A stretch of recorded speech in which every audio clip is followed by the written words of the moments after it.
여러분 진심으로 환영하고 축복합니다. 우리 옆 사람과 더불어 인사하겠습니다. 예배 승리합시다. 하나님은 영이신지 예배하는 자가 진리와 성령으로 예배할지니라 하셨습니다. 시간에 다 같이 신앙 고백하심으로 주일 예배 시작하겠습니다. 전능하사 천지를 만드신 하나님 아버지를 내가 믿사오며 그 외아들 우리 주 예수 그리스도를 믿사오니 이는 성령을 잉태하사 동정녀 마리아에게 나시고 본디오 빌라도에게 고난을 받으사 십자가에 못 박혀 죽으시고 장사한 지 사흘 만에 죽은 자 가운데서 다시 살아나시며 하늘에 오르사 전능하신 하나님 우편에 앉아 계시다가 저로서 산자와 죽은 자를 심판하려 오시리라. 성령을 믿사오며 거룩한 공효와 성도와 서로 교통하는 것과 죄를 사하여 주시는 것과 몸이 다시 사는 것과 영원히 사는 것을 믿사옵나이다. 아멘. 자리에 앉으셔서 찬송가 28장을 부를 텐데 저만 크게 부르고 여러분들은 작은 소리로 하시던가 영어로 노래하셔도 괜찮습니다.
오늘은 우리 심은철랑 장로님께서 기도 인도해 주시겠습니다. 다 같이 기도하겠습니다.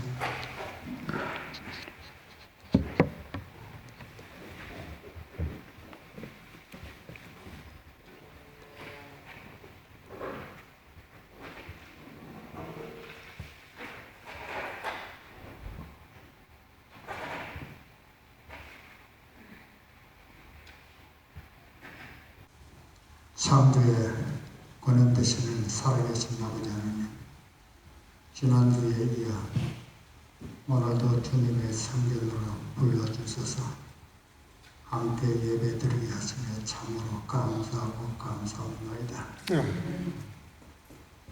평소에는 몰랐던 예배당에서의 예배드림이 얼마나 감사한 일이었는지를 더욱 깊게 깨닫게 하신 감사합니다.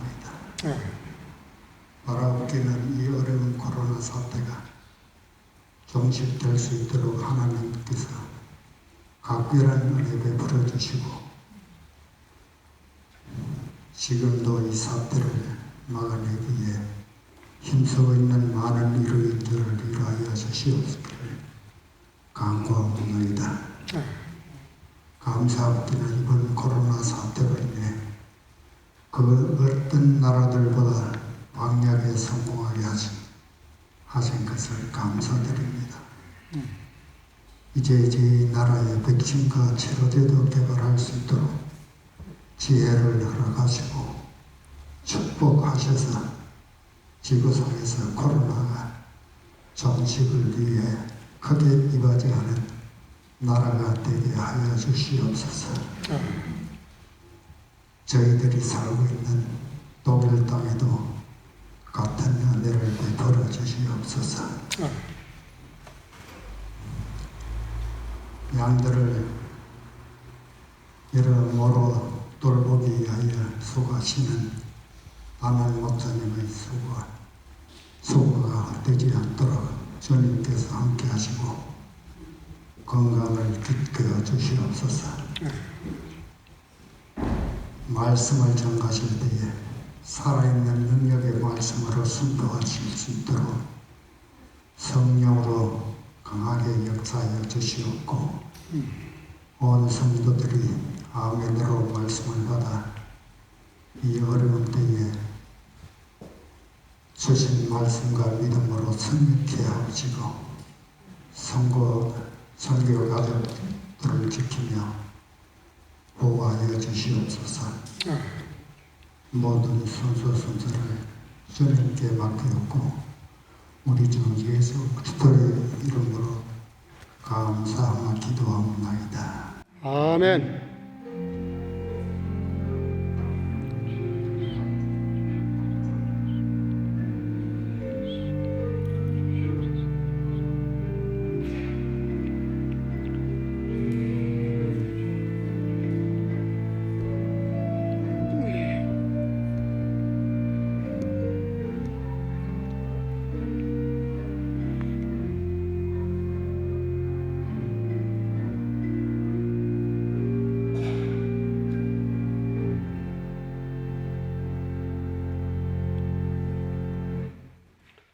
다 같이 자리에서 일어나시고 오늘 하나님께서 우리에게 주시는 말씀은 히브리서 6장 13절에서 20절입니다. 오늘은 제가 읽도록 하겠습니다. 하나님이 아브라함에게 약속하실 때에 가리켜 맹세할 자가 자기보다 더 큰 이가 없으므로 자기를 가리켜 맹세하여 가라사대 내가 반드시 너를 복주고 복주며 너를 번성케 하고 번성케 하리라 하셨더니 저가 이같이 오래 참아 약속을 받았느니라. 사람들은 자기보다 더 큰 자를 가리켜 맹세하나니 맹세는 저희 모든 다투는 일에 최후 확정이니라.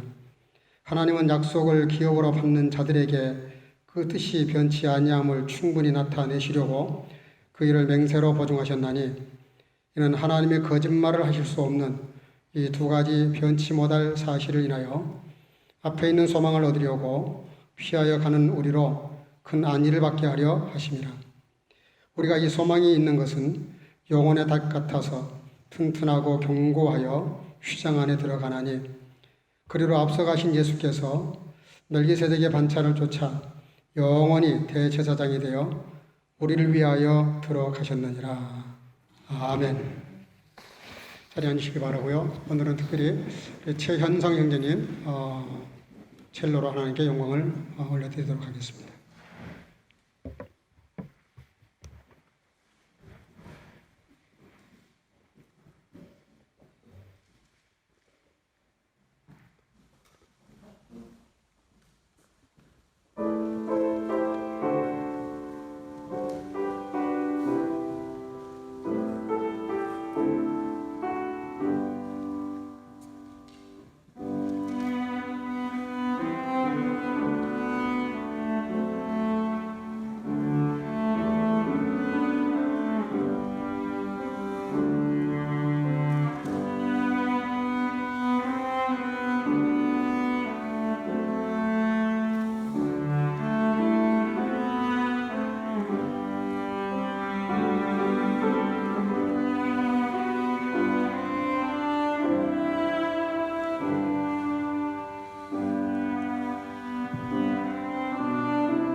아멘. 귀한 찬양 감사합니다.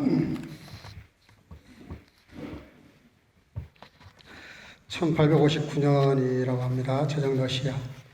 국토가 너무 넓어서 이 관리가 모자라서 관리하기 힘들어서 이 러시아가 그 알래스카를 팔려고 그렇게 미국과 교섭을 했는데 무려 8년이나 걸렸다고 합니다. 계속 이 땅을 좀 사라. 어차피 니네 쪽 자기 돼 있으니까 싼 값에 줄 테니까 이걸 사라고 그렇게 했다 그래요. 그래서 미국 국무장관이었던 소드라고 하는 분이 그 가격을 잘 이렇게 해서 720만 달러. 이 돈을 환산을 하면 지금 명동 땅 70평 정도 되는 땅인데 그 땅값에 이 어마어마한 땅을 사라고 내놓은 겁니다. 그러니까 거의 거저가 줬다고 해도 과언이 아닌데 당시에는 또 720만 불이 큰 돈이었다고 합니다. 그래서 이 땅을 산 것 때문에 이 소도 국무장관이 의회로부터 나라 팔아먹은 나라를 이렇게 돈을 갖다 이렇게 낭비한 그런 매국노라 그러면서 엄청 그렇게 욕을 먹고 비난을 받았고 러시아 그 공사는 칭찬을 받았답니다. 영웅치국을 받았답니다. 참 골치 아픈 그 땅덩어리를 팔아 제꼈으니 얼마나 정말 협상을 잘했다. 그렇게 칭찬을 받았다고 합니다. 근데 나중에 알고 보니까요. 여기가 검은 금이라고 말하는 석유가 1억 배럴 이상 매장되어 있는 걸 알게 됐고 어마어마한 그런 금광이 있다는 걸 알게 됐어요. 그리고 또 그 푸른 골드라고 말하는 그런 그 큰 숲이 거기 있었기 때문에 엄청나게 큰 이익을 보게 된 것을 나중에 알게 됐습니다. 그래서 후일에 이것을 알게 되어서 러시아는 오히려 복이라고 말했던 게 화가 돼버렸고 미국은 화라고 생각했던 것이 이제 복이 된 거죠. 사람이 살아가면서 종종 사람이 이해하기 어려운, 사람이 대하기 어려운 그런 일들이 종종 있는 것 같습니다. 세상만사 세옹지마라는 말도 물론 있습니다만은 사람들이 끊임없이 복을 찾아 헤매요. 또 복을 구합니다. 근데 그 복을 못 찾거나 만나지 못하거나 영원히 찾지 못해서 불행한 존재로 스스로를 평가하고 또 그렇게 사는 사람들이 많습니다. 근데 사실은 간단히 말하면 따라합시다. 하나님의 복이다. 하나님의 복이다. 하나님 자체가 복입니다. 우리가 뭐 다른 걸 구하는 것보다 하나님 자체를 구하면 그분 속에 모든 복이 있기 때문에 그분을 소유하면 복이 되는 거예요. 더 많은 남자든 여자든 만나서 결혼하면은 그 재산이 내 재산이 되고 내 재산이 네 재산이 되는 것처럼 중요한 건 그 사람이에요, 사람. 그 존재 자체란 말이에요. 근데 오늘 본문은 이 복된 하나님께서 그 복을 우리에게 주시려고 하십니다. 특별히 오늘 본문 말씀은 아브라함과 하나님과의 그 가운데 벌어지는 그런 내용들인데 약속을 언약을 이렇게 주시고 아브라함은 그것을 덥석 받아가지고 정말 복을 받는. 그러니까 하나님 자체가 복 자체신데 우리 인간도 복 자체가 되는 방법이 하나 있어요. 그것은 우리가 복이 대신 거는 대신 하나님을 소유하는 거죠. 내가 그분과 깊은 관계를 가지는 것이죠.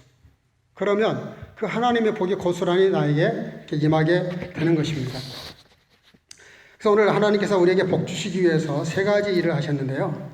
보니까 뭐라 그러시냐면 내가 너를 복 주고 복 주며 번성케 하고 번성케 하리라. 발리 21디시 제그넨 언터페어 메어를 그랬어요. 이 말을 그냥 그대로 번역을 하면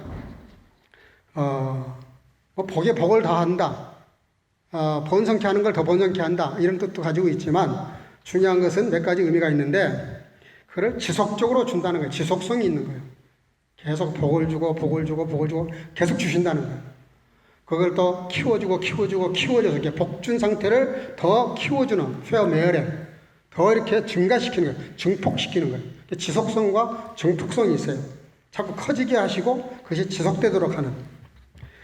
근데 우리가 여기서 한 가지 조심할 게 있습니다. 이 복을 주신다 그러니까 이 복이라는 말을 잘못 오해하면 근육이라는 말로 독일 말에 근육 그것도 복으로 해석할 때가 있어요. 근육이 아니고요. 재견입니다. 재견, 축복을 말해요. 하나님께서 이렇게 재견하시는 것을 오늘 본문은 너를 축복하시겠다는 거예요. 축복하는데 이 말씀을 거슬러 올라가 보니까 창세기 12장 2절에 이런 말씀이 나옵니다.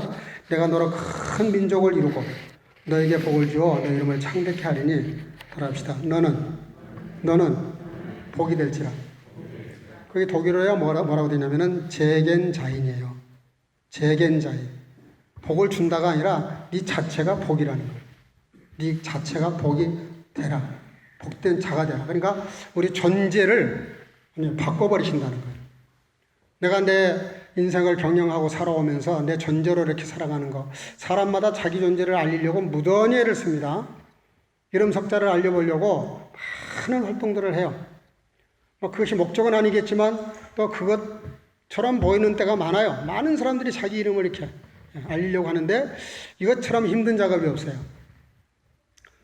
PR 시대, 피할 건 피하고 알릴 건 알리는 거, 그게 PR 시대라는데 자기를 알려고 얼마나 애를 씁니까? 근데 이거는 거의 성공할 확률이 없습니다. 누군가가 나를 알려주는 것, 누군가가 내 이름을 창대하게 만들어주는 것. 어느 날 인기 탤런트나 가수들이 그런 말 하잖아요. 자고 났더니 세상이 바뀌었다고. 예. 노래를 하나 불렀는데 이게 대히트를 치는 거예요. 많은 사람들이 막 열광을 해요. 예. 그런 것처럼 하나님이 그렇게 우리를 만들어 주시겠다는 거예요. 우리 존재를 그냥 복 자체로 만들어 주시겠다는 거예요. 근데 오늘 아브라함에게 하신 말씀이 바울 사도가 이 말씀을 계시로 받고 깨달아 아는 것이 뭐냐면 하나님이 아브라함을 갖다가 축복하시는데 이 축복에 반복된 이 말은 아브라함 자체가 복의 전조로 만들어 주셔서 그냥 그 복된 자로 살아가게 하시겠다고 하는 그런 말씀을 하고 계십니다. 근데 이 복이라는 말이 히브리어에 세 가지 단어로 쓰는데 설명하는데 바라크라는 뜻이 있어요. 무릎을 꿇는다는 뜻입니다. 야셰르라고 하는 말이 있는데 이거는 바로 세운다, 바로 선다 이런 뜻이에요.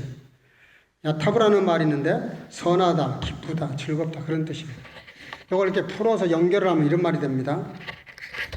하나님의 말씀을 통해서 구원받고 하나님의 자녀가 된 다음에 예배하는 자.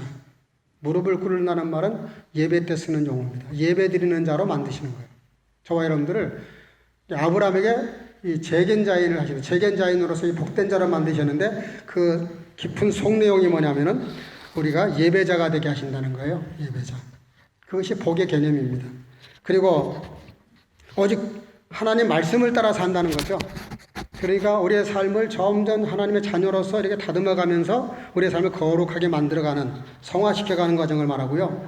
그리고 기쁘게 한다는 것, 하나님을 기쁘시게 하는, 다른 말로 말하면 삶의 목적을 하나님께 두는 겁니다. 그러니까 이 세상에 그 어떤 것이 아니에요. 어떤 자리에 도달하는 게 아니에요. 뭔가 소유하는 게 그런 복이 아니에요. 성경이 말하는 이 오늘 아브라함에게 주시는 이 말씀은 그러니까 그 아브라함에게 축복하신 그 축복이 바로 이 복을 말씀하시는데 창세기 22장 18절에 보니까 이렇게 말씀을 하셨어요. 원래 이 복에 대한 그 뿌리, 그 말씀에 인용한 내용이 창세기 22장 17절에서 19절까지인데 18절에 이렇게 나옵니다. 또 너의 씨로 말미암아 천하 만민이 복을 얻으리니 그랬어요. 아브라함의 씨, 아브라함의 그 자손 그런 뜻입니다.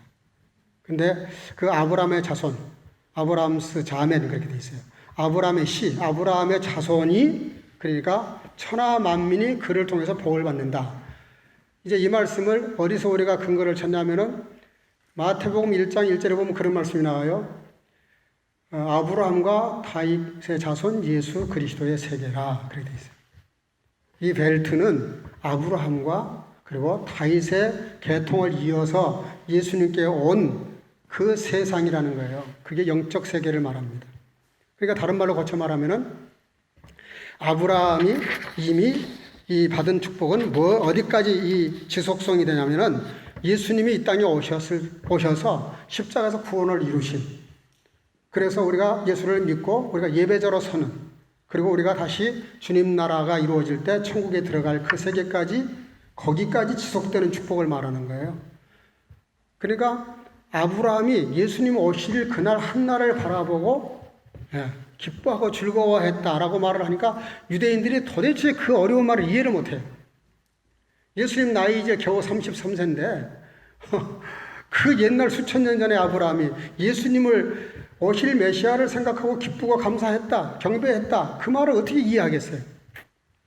근데 그 사건이 실제로 예수님이 땅에 오셔서 이 사건이 이루어집니다. 그러니까 여러분들, 성경은 정말 무서운 책입니다. 수천 년의 이야기를 수천 년 전에 하셨는데 중수천 년이 지난 지금 2000년 전에 이루어졌고 지금도 또 이루어질 거예요. 예수님이 다시 오시는 것을 통해서. 66권 중에 65권을 통해서 뭘 말씀해요? 마지막 남은 한 권 요한계시록이 이루어질 거니까 그 65권에 기록된, 그래서 성취된 그 사건들을 보고 앞으로 오실 일, 되어질 일들을 기록한 요한계시록 한 장을 믿으라는 게 성경이 말씀하시고자 하는 아주 강한 메시지 중에 하나입니다. 여러분들, 정말 내가 복된 존재라는 걸 알고 싶으시면 다른 거 뒤지지 마시고 이상한 책 보지 마시고요. 성경책에서 노다지를 캐세요. 성경을 읽으시라고요. 올 여름에 여러분들 작심하고 한번 성경을 읽어보세요. 다 내려놓으시고요. 성경을 한번 읽어보세요. 여러분들의 성경에 한번 퐁당 빠지는 순간 헤어나오지 못할 정도로 강력한 힘이 있습니다. 근데 다른 건 빠지면 망하는데 성경은 빠지면 거룩해지고 성경은 빠지면 사람이 존귀한 존재가 됩니다. 엄청난 능력을 소유하게 돼요. 그건 세상에 그 어떤 것도 부러워할 필요가 없는 것이 됩니다. 그래서 여러분들, 오늘 아브라함에게 하나님께서 그 하신 축복이 뭐냐면은, 내가 너를 복주고 복주며 번성케 하고 번성케 한다는 말이 뭐냐면은 너를 그런 복된 존재를 만들어서 그래서 이 복을 계속 키워주시겠다는 거예요. 그 말은 우리를 성화시켜가고 말씀대로 살게 하시고 말씀에 열매를 먹게 하신다는 거죠. 여러분들, 이 어려운 때 이렇게 우리가 참 무슨 비싼 작전을 쓰는 것처럼 이렇게 자리도 떼야 되고 마스크도 써야 되고 소독도 해야 되고 무슨 작전을 전개하는 것 같은 그런 느낌이 들어요. 근데 사실은 옛날 카타콤베에서 예배를 드렸던 우리 믿음의 선배들은 이거보다 훨씬 어려운 과정을 거치면서 그 지하 무덤에서, 아무리 지하 무덤이 서늘하지만 시신이 썩으면 냄새 날 거 아니에요. 그런 곳에 숨어서 하나님을 찬양하고 예배를 드렸어요. 무슨 힘일까 그게? 그들이 주님을 만났고 복음을 알았고 구원받았기 때문에 그 거듭난 존재들이기 때문에 그렇게 한 거예요. 생명 걸고 예배 드린 거예요. 오늘 여러분들이 이 복이 임하시길 주 이름으로 축복합니다. 내가 재겐자인이야, 재겐자인. 복된 존재예요. 사과 한두 개 따먹는 그게 아니에요. 내 자체가 사과나무가 되는 거예요.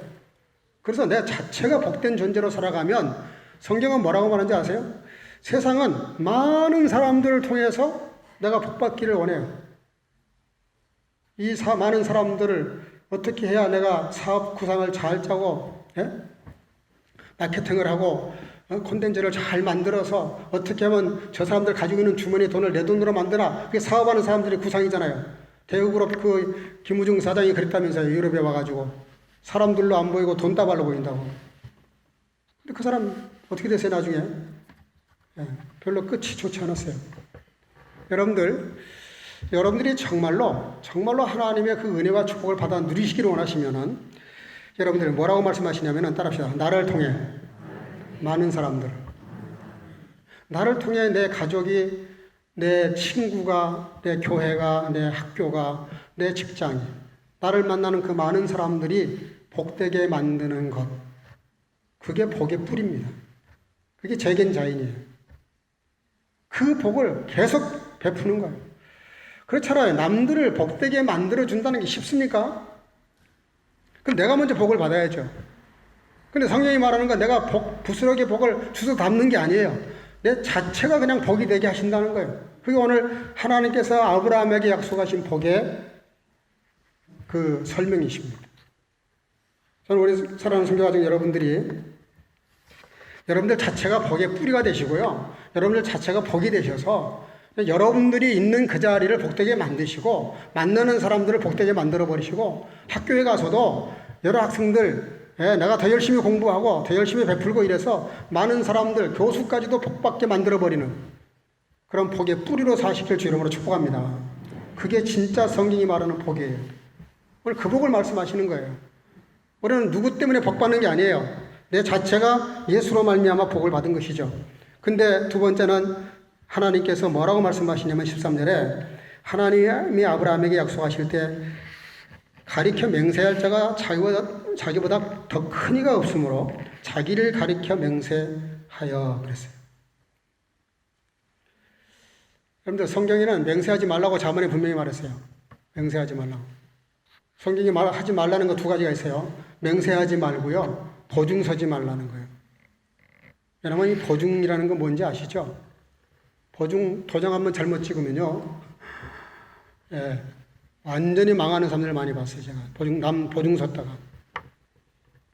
여러분들 가끔 옛날에 저한테 와서 그 자기 신원 보증해달라는 학생들이 가끔 있었어요.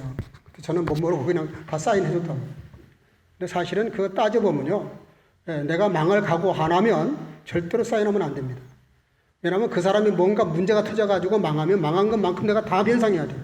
법적 책임을 내가 위임받는다는 거거든요. 내가 폴마크트를 주거니 받거니 하는 거죠. 그게.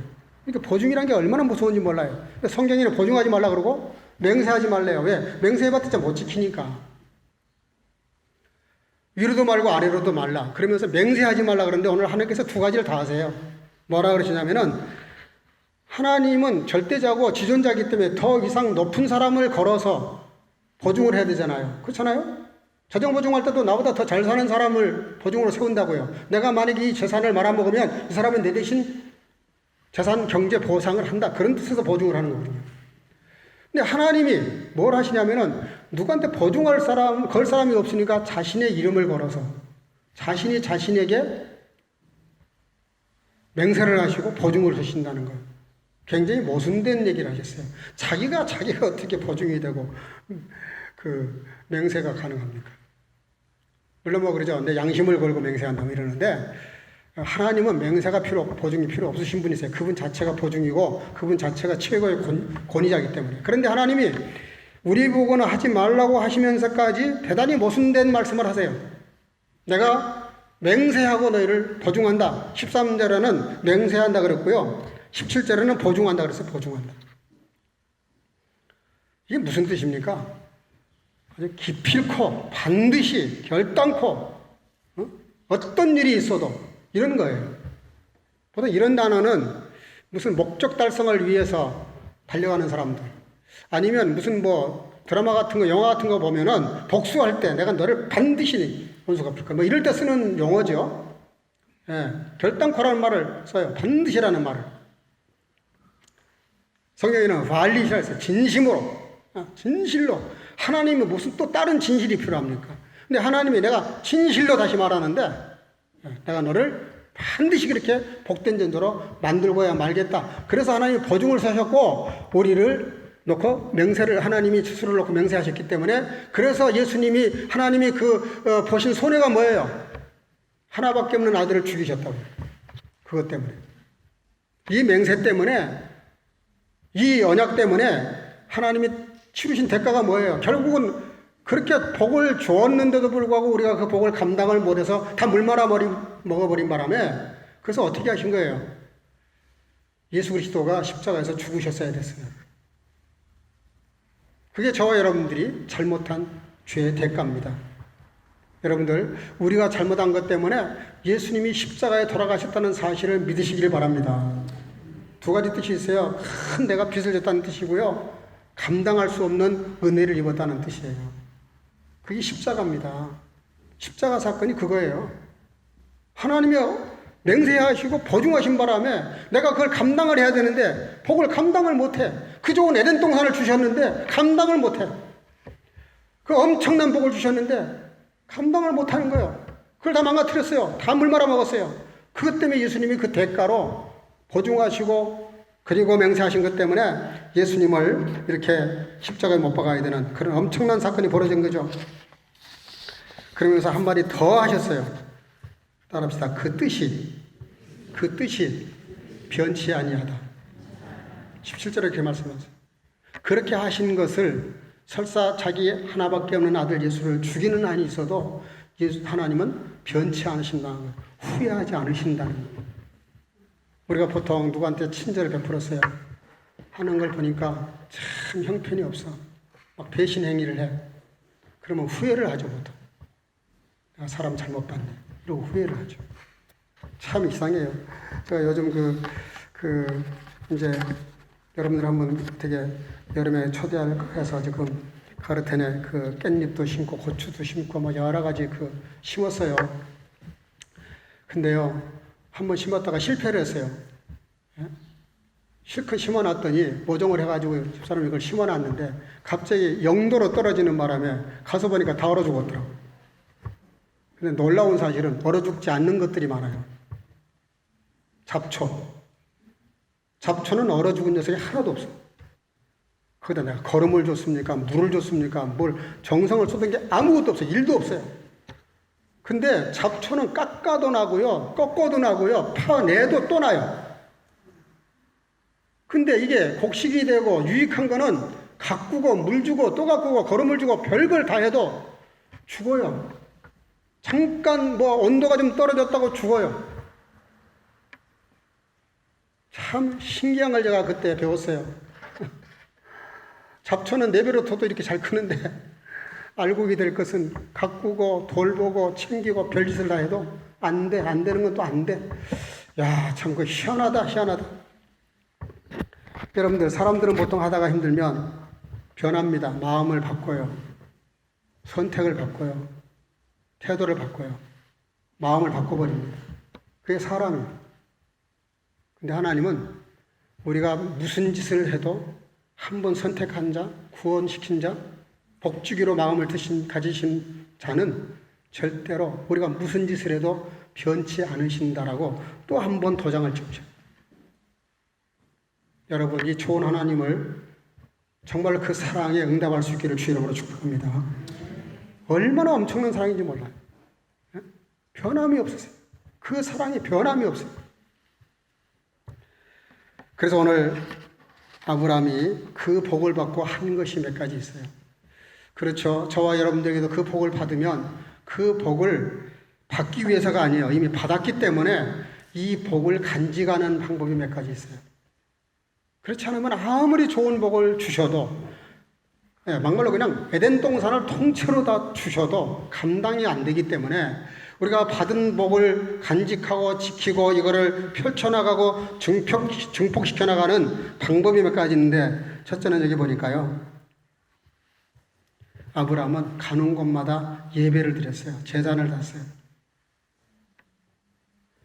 그곳에서 여호와를 위하여 단을 쌓고 다시 베들로 옮겨 거기서도 여호와를 위하여 단을 쌓았더라. 창세기 10장에 나옵니다. 여러분, 아브라함은 이 복을 받고 본토 친척 살던 집을 떠나서 하나님이 지시할 땅으로 가면서 그가 가는 곳마다 예배를 드렸어요. 예배가 뭡니까? 예배가 우리가 찬양 드리고 경배 드리고 내 마음을 드리는 그런 것도 있지만, 여러분들 예배의 가장 중요한 건 따라합시다. 하나님과 소통. 하나님과 소통하는 거예요. 교제하는 거예요. 교제. 기도 드리고 나의 마음을 드리고, 그리고 하나님 우리에게 말씀을 통해서 말씀하시고, 이래서 교제가 이루어지는 게 그게 소통입니다. 그게 예배예요. 예배를 통해서 하나님이 하시고 싶은 말씀을 하세요. 이 시대 이 현장에 맞는 말씀을 주의 종들을 세워서 말씀하게 하세요. 그래서 오로칼 처치는 대단히 중요합니다. 우리가 어디서든지 뭐 성경 어딘지 열어서 예배 드릴 수 있어요. 뭐 요즘 뭐 인터넷 한 번만 클릭하면 뭐 수천 개 막 설교가 막 명설교가 될 설교가 막 쏟아집니다.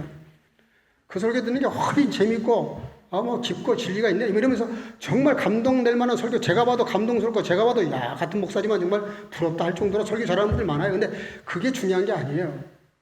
로컬 처치라고 하는 것은, 현장이라고 하는 것이 왜 중요하냐면 이 시대에 여기 이 현장에 하나님이 필요해서 선포하시는 그 말씀이 중요한 겁니다. 그래서 아브라함은요, 가는 곳마다 예배를 드리는데 중요한 건 제가 여러 번 말씀드렸어요. 따라합시다. 여호와를 위하여. 예배는, 예배 중심은 내게 있는 게 아니에요. 예배 중심의 추는 주님께 있습니다. 하나님께 있어요. 예배의 중심은 하나님께 있다고요. 나를 위해서, 내가 마음이 슬프니까, 답답하니까, 좀 괴로우니까 위로받자고, 아니면 내 사정이 너무 힘들고 지금 다급하니까 기도하기 위해서 다 좋아요. 필요한 거고요. 허락을 하셨어요. 근데 예배의 그 뿌리, 근본 자체가 뭐가 중요하냐면은 예배를 드릴 때는 절대로 나를 위한 예배 그렇게 하지 마세요. 이미 받은 것으로 족하다 그랬어요. 우리가 주님에게 구원받은 주님의 자녀가 됐으면 그렇잖아요. 부모가 사실 아이를 낳았으면 16살까지 18살까지 키워줬으면 충분한 거예요. 그 다음에는 지가 이제 부모를 효도해야지. 그렇잖아요. 그게 원리입니다. 상식이고.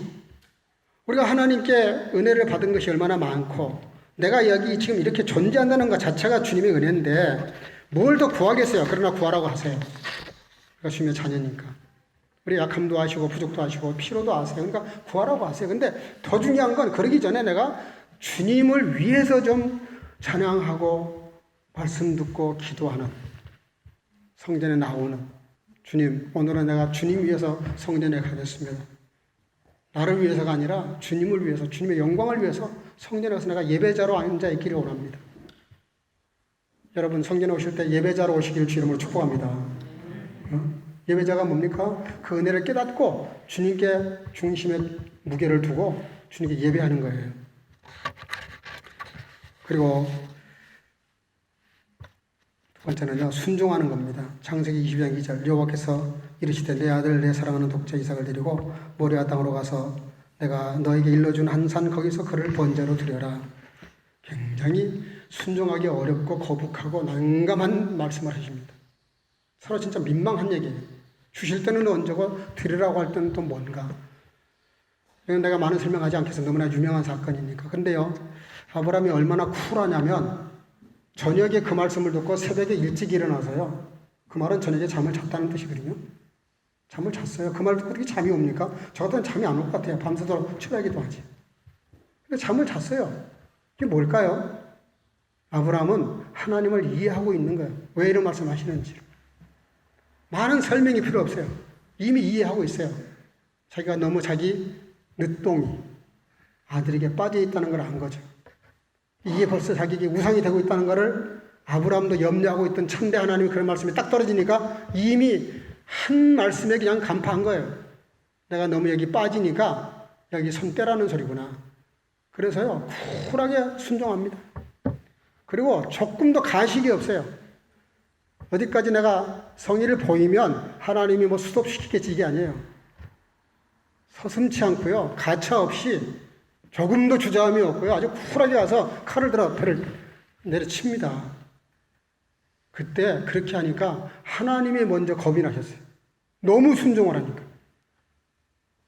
우리 순종 얘기 나면 얼마나 뻐거덩거립니까? 얼마나 질기게 이유를 찾고 변명거리를 찾고 많은 이유를 갖다 댑니까? 여러분들 우리가 그 재견자인 복된 자로 살아가는 비결 두 번째는요. 첫째는 예배지만 두 번째는 예배다움은 뭐냐면 순종입니다. 순종에 대해서 토를 다는 건 이미 순종이 아니에요. 내 이성이 안 맞고 상식이 안 맞고 내 마음에 안 듭니다. 그건 순종 못 하겠다는 거죠. 여러분들 진정한 순종이라는 게 뭐냐면 말도 안 되는 말씀인데 성경의 말씀이 그렇게 되어 있다면 순종하겠다는 건데 하나님이 그렇게 순종을 하는 아브라함을 말리셨어요. 아브라함아 아브라함 하면서 소리를 질러대셨습니다. 하나님께 한 번도 그렇게 하나님이 그렇게 투미를 일으킨 적이 없어요. 아브라함아 아브라함 하면서 그 말리셨다니까 뜯어 말리셨다니까요. 그리고 뭐라 그러는지 아세요?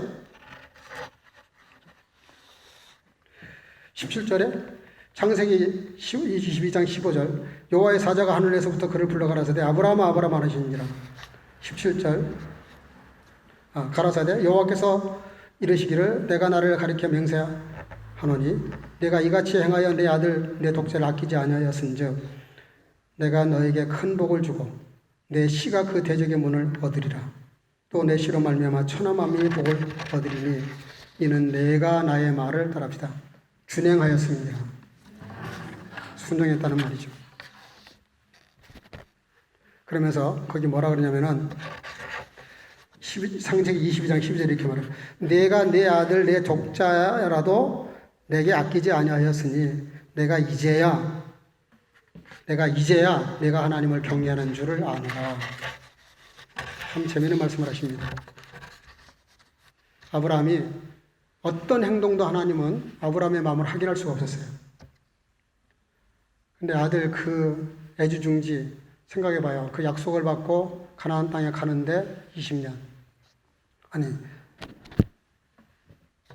25년이죠. 75세에 약속을 받았으니까 100세 아들을 낳잖아요. 그럼 25년이잖아요.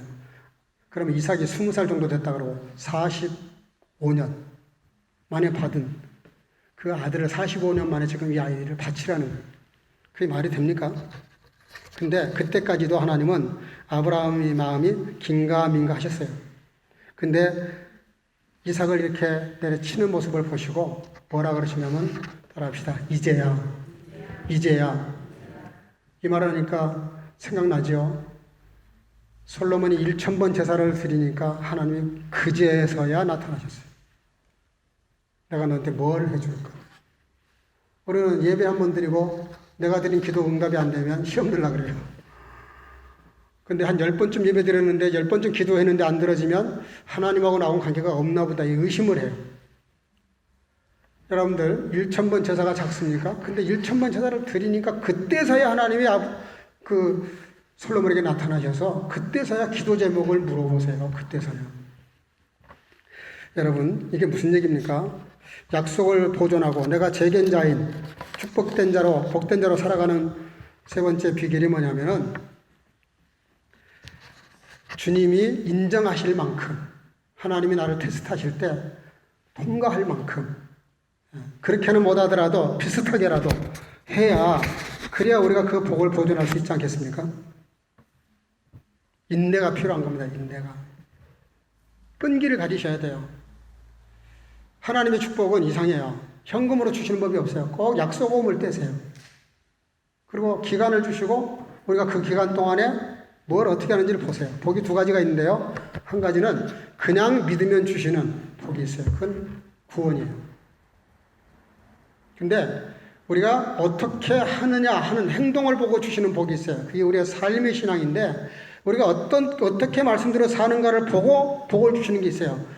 구원 외에는 다 이 복에 해당이 됩니다. 우리가 얼만큼 주님 말씀을 따라 순종하고 주님 앞에 우리의 마음을 드리고 주님이 이제야 내가 너의 믿음을 알겠다. 이게 확인돼야 복을 주셔요. 왜? 그 복을 주셨을 때 우리가 받은 복을 가지고 시험 들지 않게 하시려고 그 복이 복되게 하시려고 복이 화가 되지 않게 하시려고 그러는 거예요.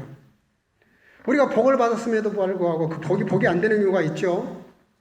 우리 그 복 받을 마음이 안 돼 있으면은 그 복이 화가 됩니다, 오히려. 어떤 분은요, 가난할 때 복이 했는데 돈 벌고 나서 이상하게 사람이 변하더라고요. 병들 때는 사람이 그런 대로 신앙 있는 것처럼 보이더니 건강해지니까 이상한 짓을 해요. 아니, 무명 시절에는 그런 대로 겸손하게 살았더니 사람이 붕 뜨니까 저 사람이 그렇게 목에 힘이 들어가고 말이에요. 허리가 뻣뻣해지고 말이죠. 그런 사람들이 있어요. 물론 뭐 여기 여러분들은 그런 분이 한 분도 없지만은 여러분들 인내를 가지고 주님 말씀에 우리가 늘 이렇게 순종하는 삶. 여러분 꿀 한 숟가락 얻는데 요즘 벌꿀들이 엄청 일을 하더라고 보니까 꿀벌이 꽃에 4200번을 가야 우리가 한 수저 꿀 먹는 양을 구한답니다. 4200번. 또 어떤 글에 보니까 매미는 한 번, 한 달 정도 이렇게 우는 거, 노래 부르는 거 위해서요, 무려 7년 동안이나 애벌레로 기다린답니다. 미켈란젤로가 최후의 만찬을 그렸는데요. 우리는 그 그림 볼 때 참 감동을 합니다만은 무려 8년 동안 2000번이나 스케치를 했다 그래요.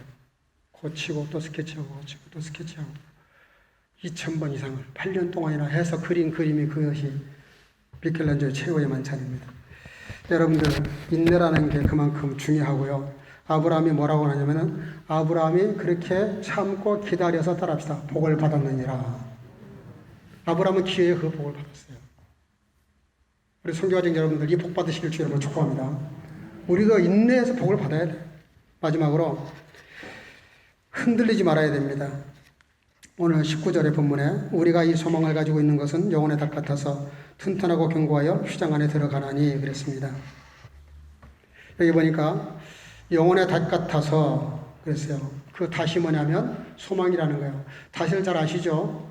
항구에 배가 많이 정박되어 있으니까 정박할 수가 없어서 근처에 배를 이렇게 닷을 내려놓고 잠시 머무르는 거예요. 그 닷을 내리지 않으면 바람에 쓸려가거나 파도, 밀물과 썰물에 의해서 배가 움직이게 됩니다. 그러면 배가 부딪힐 수가 있으니까 닷을 내려요. 닷을. 돛이 있고 닷이 있는데 땅 그 바닷속에다가 닷을 내려요. 그 닷이 바로 뭐냐면은 소망이라고 말합니다. 배가 흘러가지 않고 쓸려가지 않고 견고하게 설 수 있는 비결이 뭐냐면은 닷을 내리는 건데 그 닷이 소망이라는 거예요. 소망. 여러분들 우리가 이 소망을 가지고 사는데요. 자꾸 흔들라 그래요. 뭔가가. 세상이 나를 흔듭니다. 사단이 나를 흔들어요. 이상한 생각들이 나를 흔들어댑니다. 그 흔들어댈 때 여러분들이 흔들리지 않는 비결이 딱 한 가지 있어요. 하나님께 소망을 두는 겁니다. 왜? 그분이 변하지 않기 때문에. 그분은 움직이지 않으시기 때문에. 그분은 변하지 않기 때문에. 그분은 견고한 성이시기 때문에 그분에게 우리의 시선과 영혼의 시선을 고정시키면 우리가 흔들리지 않을 수 있어요. 자꾸 세상을 바라보니까 바닷속에 빠져들어가는 베드로꼴이 나는 거예요. 우리가 주님을 바라보기만 하면 주님은 우리에게서 눈을 떼지 않으세요. 그리고 우리가 흔들리지 않을 수가 있는 것이죠. 두 제자가 막 싸우고 있더래요. 스승이 가만히 보니까 가관이에요. 싸우는 내용이 가관이에요. 그 내용이 뭐냐 그랬더니 나뭇가지를 보고 둘이서 그 밑에서 막 삿대질하고 싸우는 거예요. 저렇게 나뭇잎이 흔들리는 걸 보고 나뭇잎이 흔들리다 그러니까 한 친구가 천만의 말씀 바람이 흔들리는 거예요. 그래서 바람이다 나뭇잎이다 서로 다투고 싸우는 거예요. 그때 스승이 물어봅니다. 도대체 너희들 왜 싸우냐 그렇게 그랬더니 그 질문을 하는 거예요. 스승님 나뭇잎이 흔들리는 겁니까? 바람이 흔들리는 겁니까? 스승이 야단을 쳤다잖아요. 야 이놈들아. 내가 보기에는 나뭇잎도 바람도 아니고 니들 마음이 흔들린다. 왜 그렇게 그런 걸 가지고 싸우냐 말이지. 우리가 아무것도 아닌 것에 빠져서 흔들릴 때가 많아요. 사실 예수 믿는 사람들이 예배보다 더 중요한 게 뭐가 있겠습니까? 예? 예배는 너무너무 중요한 거예요. 그래서 우리가 여기 모두 왔을 때는 가정에서 가정 예배를 통해서 영상 예배라도 드렸던 이유가 뭐냐면 예배를 끊칠 수가 없기 때문에 그랬던 거예요. 여러분들 가정에서 이렇게 우리가 이제 주일에 이렇게 와서 예배를 드리지만 우리 금요일 날도 수요일 날도 모였으면 좋겠는데 독일 교회는 그걸 좀 자제해 달라니까 우리가 지금 자제하고 있습니다. 왜냐하면 우리가 독일에 살고 있는 한 독일법을 우리가 준수해야 되는 것이고 또 우리 성도님들이 너무 가까이 앉아서 하는 것도 부담되니까 우리가 건강을 위해서 보류하고 있어요. 그래서 여러분들 가정에서 가정 예배를 드리셔야 됩니다. 금요일 날. 수요일 날도 드리셔야 돼요. 그래서 우리가 그 예배가 얼마나 소중한 것을 알아야 됩니다. 왜냐? 그 예배를 드릴 때 우리가 흔들리지 않을 수가 있거든요. 우리가 흔들리는 게 어떤 경우에요? 하나님보다 더 중요한 것들이 나를 흔드는 거예요. 그게 바로 우상입니다. 하나님이 내 마음을 주장하지를 못하게 하시고 그리고 내가 세상 그 어떤 것에 흔들려 버리는 거예요. 그게 바로 우상 숭배예요. 주님은 그것을 하지 말라는 겁니다. 우상 숭배가 이스라엘 사람들이 가지고 있었던 고질적인 병이었죠. 따라서 여러분들 보석일수록 색깔이 변하지 않습니다. 신앙도 마찬가지예요. 변하는 신앙이 있고요. 변하지 않는 신앙이 있어요. 성장을 위해서는 변해야 돼요. 그러나 변질되는 것은 잘못된 겁니다. 우리의 신앙이 변질되지 않고 견고하게 주님을 바라보면서 예배하면서 우리의 영혼의 호흡인 기도를 하면서 진리의 말씀인 진리의 말씀을 먹으면서 우리의 영혼이 병들지 않도록 요한계시록 1장 3절에 이렇게 말씀하십니다.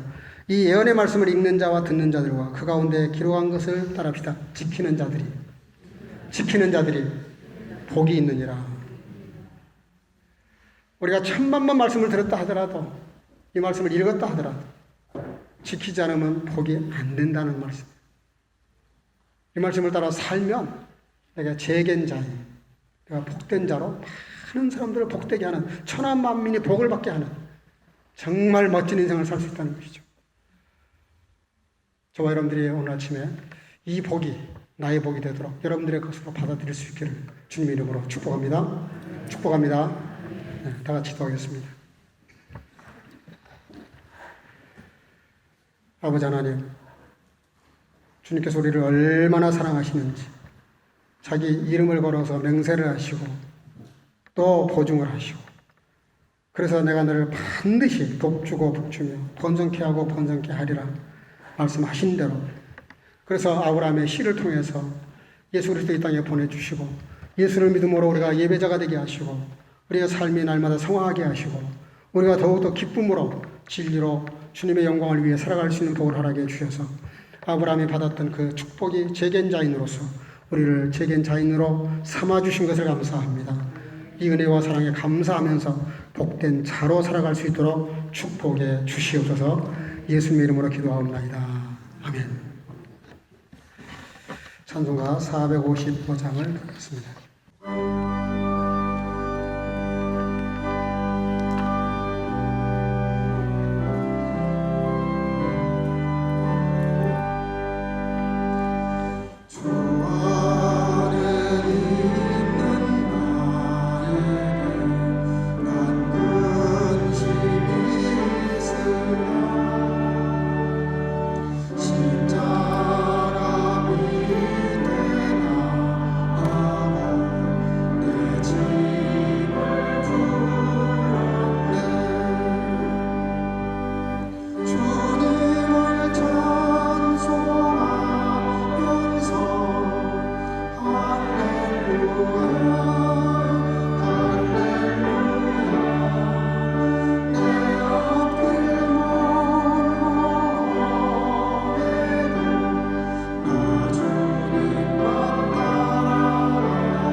같이 하셔서 복을 드리겠습니다. 사랑과 충만하신 아버지 하나님, 홀로 주 앞에 나와 예배할 수 있는 귀한 시간에 여러 모습으로 예배를 드렸습니다. 열의 하나는 주님의 것이라고 말씀하셨지만 어찌 열의 하나가 주님의 것이겠습니까? 열의 다 주님의 것이고 나의 생명조차도 다 주님의 것인데 오늘도 한 가지 은혜를 깨달은 주의 자녀들이 여러 모습으로 예배를 드리는 중에 열의 하나 드리는 모든 성도들 말씀이 약속하신 대로 흔들고 들고 또 흔들어 채우시되 너희들이 이것도 행하고 저것도 피하지 말라고 말씀하신 주의 말씀을 따라서 열의 하나 드리는 모든 성도들에게 아버지 하나님 그들의 삶을 지키시고 보호하시고 축복하시고 악한 영들이 틈타지 못하게 하시며 차고 넘친 인생을 살아갈 뿐만 아니라 아버지 하나님 더 큰 은혜의 문과 축복의 문을 열어주셔서 물질적으로 풍성함으로 많은 사람들을 부유하게 하고도 참으로 풍요한 인생을 살아가게 부족함이 없도록 영광의 고로 채워주시기를 간절히 소원하고 또 신앙의 끝에 감사라고 하셨는데 감사와 찬양을 드리는 모든 성도를 축복하셔서 아버지 하나님 더 큰 감사의 문을 열어주시고 늘 주님과 동행하며 기쁨과 소망으로 살아갈 수 있도록 축복하시고 또 아버지 하나님의 선교와 구제와 주님을 드리는 모든 성도를 축복하셔서 이 안주관도 주님과 동행하며 승리케 하시고 하늘의 별처럼 빛나는 복으로 축복하시고 함께 하시며 주하는 영혼들을 위하여 존귀하게 쓰임하는 오병 위의 축복으로 이 예물을 위해 주께서 두 손들어 축복해 주시기를 간절히 소원하고 속여 드리고 싶은 마음이 간절하지만 아버지 형편 사정에 힘어리서 드리지 못하는 자가 있다면 주님께서 이루어 주시고 더 큰 복으로 채우셔서 꼭 저들에게도 주님께 드릴 수도 남을 수 있는 복을 채워주시기를 간절히 소원하고 예수님의 이름으로 봉헌하며 축복하며 기도하옵나이다. 아멘. 몇 가지 안내 말씀을 좀 드리겠습니다. 오늘 이렇게 예배를 드리게 돼서 감사하고 또 이렇게 거리 유지를 잘 해주셔서 감사합니다. 부탁을 드리는 것은 여러분들이 지금 소식을 이미 들어서 알겠지만 캐닌이라고 하는 곳에서 800명이 넘는 확진자가 나왔습니다. 도살장인데요, 독일에. 네, 마스크도 쓰지 않고 가깝게 이렇게 밀접하게 일을 하고 그리고 수칙을 안 지켜서 생긴 일입니다. 또 한국의 개척교회들 지금도 계속 나오는 이유가 서로 이렇게 설마 니네 가정 우리 가정 몇 가정 안 되는데 이러면서 마스크를 안 쓰고 크게 찬양을 불러서 생긴 문제들입니다. 근데 수천 명 수만 명이 모여도 확진자가 한 명도 안 나오는 교회들이 99%입니다. 그 이유가 뭐냐면 마스크를 쓰면 일단 이 안에 설령 확진자가 있어도 마스크를 서로 안 벗으면 전염이 안 된다는 것이 여러 경로를 통해서 확인이 됐어요. 그래서 강조를 하는 겁니다. 그래서 마스크를 벗지 마시고 혹 밖에 나가서 이야기하시는 것도 좋지만 하실 때도 거리 한 2m 유지해 주시고 그리고 마스크를 가능하면 벗지 않기를 바랍니다. 그리고 또 집에 돌아가실 때까지 마스크를 벗지 않은 것도 굉장히 중요합니다. 그래서 마스크를 벗지 마시고 꼭 나가실 때도 한 2m씩 거리를 떼서 나가시고 천천히 그리고 손소독을 다시 하시고 나가 주시기를 바랍니다. 물론 여러분들 오시기 전에 우리 청년부에서 다 모든 곳에 다 소독을 철저히 했습니다. 또 문도 다 열어서 환기를 시켰고요. 철저히 예방수칙을 지켜주시고 또 우리 청년부 섬기는 분들 계속해서 다음 주도 섬겨주시기를 부탁을 드립니다. 10시 40분까지는 오셔서 섬겨주시기를 부탁을 드립니다. 또 성가대 이제 이번 달까지는 다음 주는 정해져 있는데 7월 달 성가는 개인이나 가족창을 하시는데 주의자님께 연락을 하셔서 꼭 성가대학원이 아니어도 좋습니다. 내가 은혜 중에 찬양을 드리고 싶은 분들은 주의자께 말씀을 드리셔서 의논해 주시기를 당부를 드립니다. 당분간 소모임도 자제해 주시기를 바라고 특별히 콘탁할 때 조심하시기를 바라고 혹 어려운 문제가 생기면 지체하지 마시고 저한테 연락을 주시기를 바랍니다. 어떤 분 얘기를 들었더니요. 확진이 됐는데 병원에 전화를 했더니 통화가 안 되더래요. 그래가지고 결국은 집에서 3주간을 고생했다는 친구가 있다는 말을 들었어요. 저에게 연락을 주셨으면 제가 여러 방면으로 알아봐가지고 연결을 시켰을 텐데 그런 일이 없도록 혹시 무슨 일이 있으면 저한테 바로 연락을 주셔서 제가 도울 수 있도록 그렇게 하시기를 바랍니다. 우리 마스크를 썼지만 서로 우리 인사하겠습니다. 말씀의 축복을 누립시다. 한 주간도 믿음으로 승리하시길 바랍니다. 당분간은 주기도성을 하지 않고요. 바로 제가 축도를 하겠습니다. 가나면 찬송을 하지 않도록 하겠습니다. Wahrlich, ich will dich segnen und vermehren. Der Herr segne dich und behüte dich. Der Herr lasse sein Angesicht leuchten über dir und sei dir gnädig. Der Herr hebe sein Angesicht über dich und gebe dir Frieden. Die Gnade unseres Herrn Jesus Christus und die Liebe Gottes und die Gemeinschaft des Heiligen Geistes sei mit euch allen. 아멘. 가라사대 내가 반드시 너를 복주고 복주며 너를 번성케 하고 번성케 하리라 하셨더니 여호와는 내게 복을 주시고 너를 지키시기를 원하며 여호와는 그 얼굴로 내게 비추사 은혜 베푸시기를 원하며 여호와는 그 얼굴로 내게로 향하여 뜨사 평강 주시기를 원하노라. 이제는 우리 구주 예수 그리스도의 놀라우신 은혜와 아버지 하나님의 극진하신 사랑하심과 성령님의 교통으로 충만케 하시니 오늘로 아브라함이 받아 누렸던 재견 자인으로서 살아가기를 마음속에 결단하고 돌아가는 사랑하는 주의 지체들 머리머리마다 이제부터 영원토록 함께 있을지어다. 아멘.